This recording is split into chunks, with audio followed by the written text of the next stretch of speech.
Nous sommes très heureuses d'ouvrir la 7e édition de Tourner la plage. C'est une édition un peu particulière parce qu'on est en concurrence avec les Jeux Olympiques, donc c'est un petit peu embêtant. C'est une édition particulière puisque en septembre, nous fêterons les 10 années de la boutique Larry Keoch. Donc on vous donne rendez-vous en septembre où il y aura une grande exposition à la chapelle des Pénitents Bleus pour fêter ces 10 années. Donc on a le plaisir de recevoir une vingtaine de poètes cette année et de poétesses, une maison d'édition, Van Loo, et une revue littéraire poétique, la revue Dox. Bien voilà, donc je vais lire des larges extraits de ce livre. Je le lirai en 2 fois.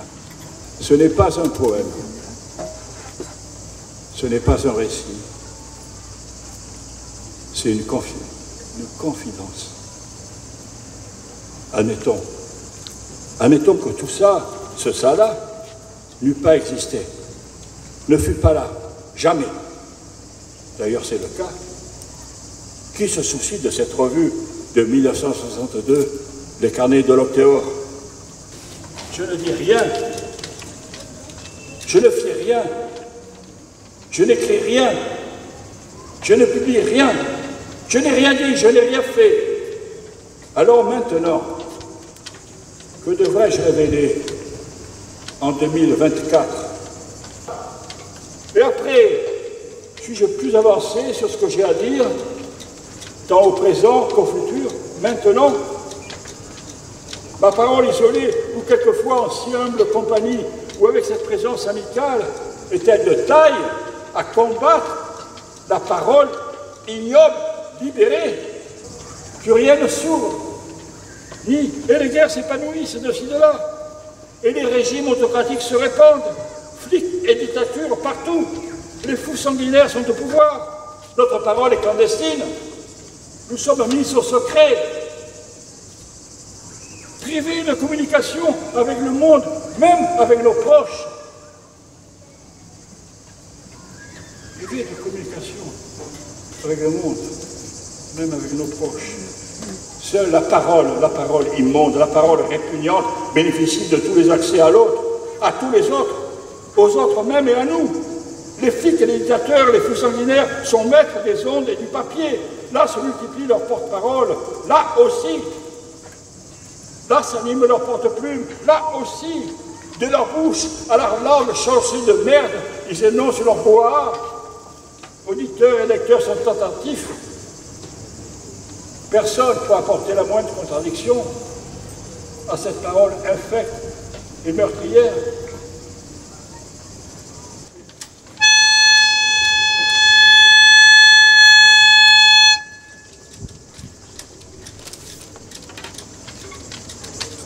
Un sonnet. Un sonnet, mais particulier. Un sonnet, pas avec un T, avec un E, accent aigu. Un sonnet librement inspiré d'un certain Rimbaud, donc un sonnet presque Rimbaud. Le sonnet du RN. O, bleu. E, blanc. I, rouge. Préférence nationale. Je dirais ce jour vos sénescences latentes. O, bleu corset velu des mouches éclatantes qui bambinent autour des puanteurs anales. Golfe d'ombre, candeur des vapeurs et des fientes. Lance des fascistes, roi blanc, veine quenelle. I, pourpre, sang craché, plèbe arienne, irréelle, coléreuse, nativiste et impénitente. R, cycle vibrement malsain des mers putrides, paix des pâtis semés de bestiaux pleins de rides qui s'impriment en croix aux grands fronts nationaux. N, suprême clairon des trop brunes phalanges, haineuses traversées immondes en ses fanges, l'électorat s'ignorant dans ses idéaux.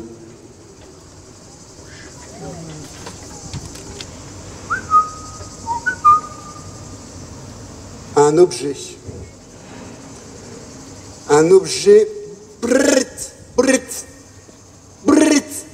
Voilà, c'est un petit objet qui tient dans une main. À l'époque, on ramassait dans les bois de pin des bouts d'écorce et de pommes de pin. On en faisait un assemblage précis avec de la résine. L'objet était encore l'arbre qui cachait la forêt. Parfois,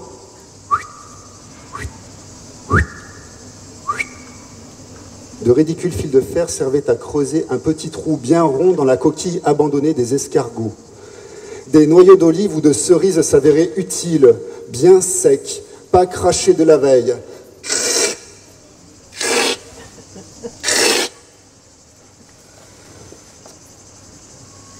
Mais tout cela n'était pas très solide, un peu trop sensible aux intempéries comme dans l'histoire du roseau et du chêne.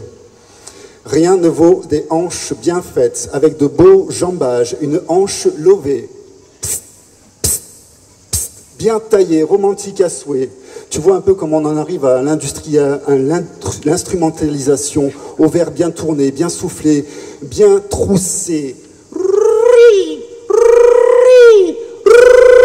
On en redemande de la sophistication et du solide, de la bonne grosse machinerie alexandrine bien huilée, alors qu'au départ, tout le monde était amoureux du chant des oiseaux. Cela pourrait commencer ainsi. Commencer par une feuille blanche de préférence. Blanche pour écrire et dessiner.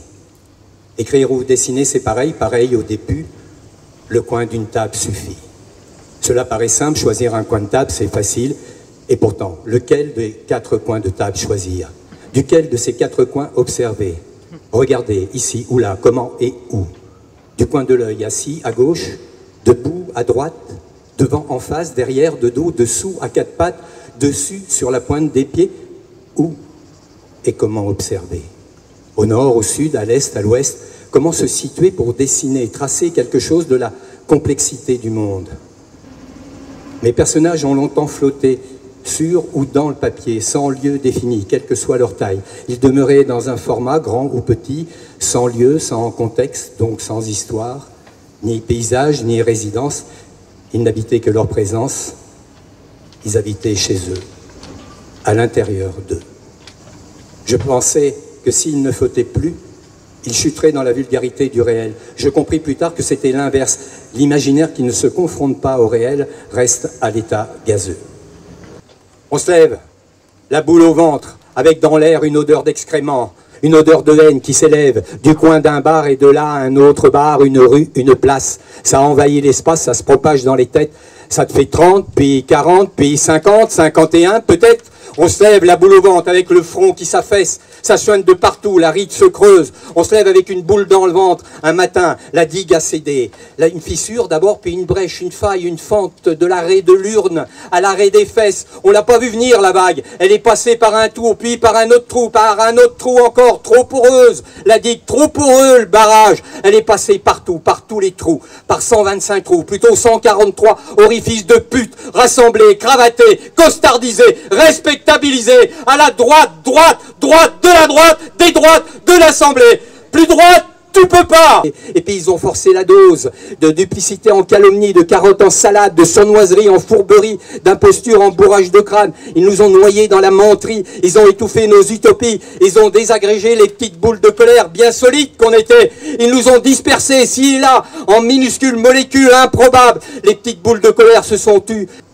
Imaginez qu'un petit atome se lie à un autre petit atome, qui lui-même se lie avec force à un autre petit atome, et ainsi de suite, de petit atome à petit atome. Imaginez que ça crée des liaisons covalentes, ioniques, métalliques, c'est-à-dire une structure. Autrement dit, imaginez une petite boule de colère qui se sédimente à une autre petite boule de colère, qui elle-même se sédimente à une autre petite boule de colère, et ainsi de suite, de petite boule de colère en petite boule de colère. Il y a des chances que ça fasse une bonne grosse boule. Imaginez qu'elle culbute, qu'elle renverse tout sur son passage, qu'elle déferle sur le système, qu'elle l'écrase. Imaginez qu'elle décadenasse le capot pour descendre dans les cambuses, qu'elle déverrouille les têtes, qu'elle les désinfecte, qu'elle les remette à l'endroit, ou plutôt à l'envers. Imaginez qu'elle bouscule les principes, les hypothèses préconçues, les a priori. Imaginez qu'elle emporte tous les balivernes, les billevesées, les abrutis, les foutaises, la crétinerie. Imaginez qu'elle égruge les chemises noires, qu'elle aplatisse la doctrine fasciste, qu'elle l'anéantisse.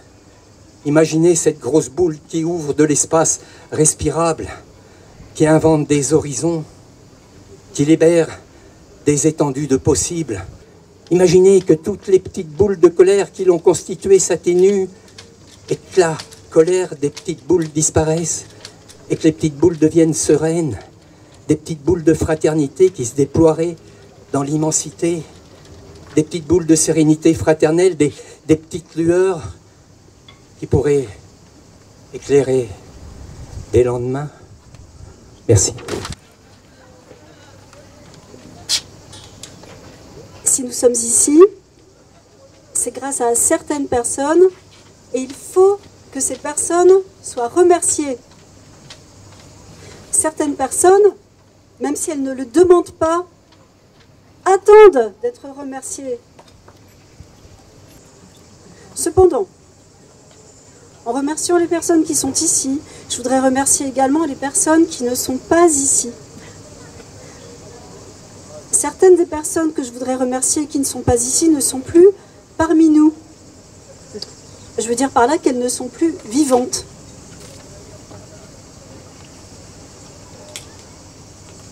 Je voudrais remercier les personnes vivantes, mais aussi les personnes mortes.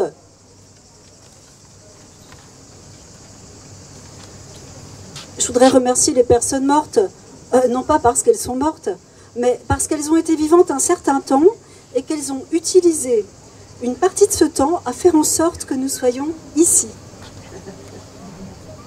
Certaines personnes mortes n'ont rien fait du tout et il n'est pas question que je les remercie ici. Je voudrais cependant remercier un maximum de personnes, ainsi que certaines entités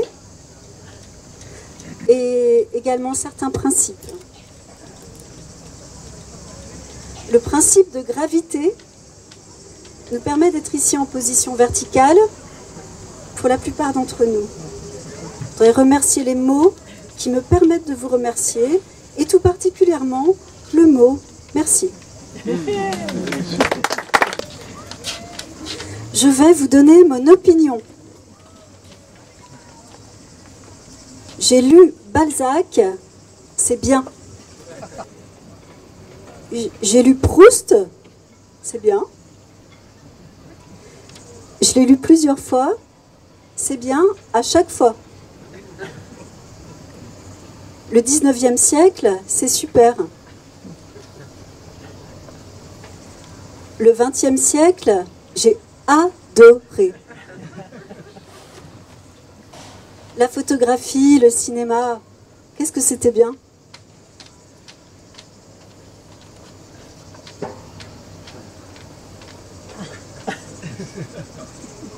Panique dans le public lorsque le train arrive en gare de La Ciotat.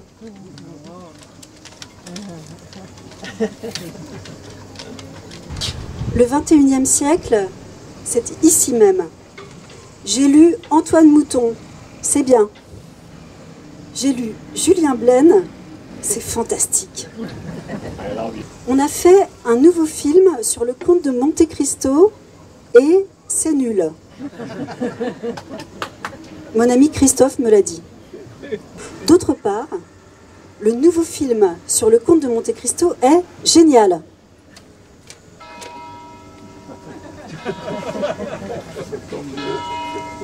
C'est ma nièce Lisa qui me l'a dit. C'est pas facile de se faire une opinion. Écrivez un livre grâce à quelqu'un qui vous a dit qu'il était impossible d'écrire un livre. Ou bien, écrivez un livre parce que vous êtes trop paresseuse pour enduire un mur. Il y aura toujours plus de bonnes raisons pour ne pas écrire un livre que pour l'écrire.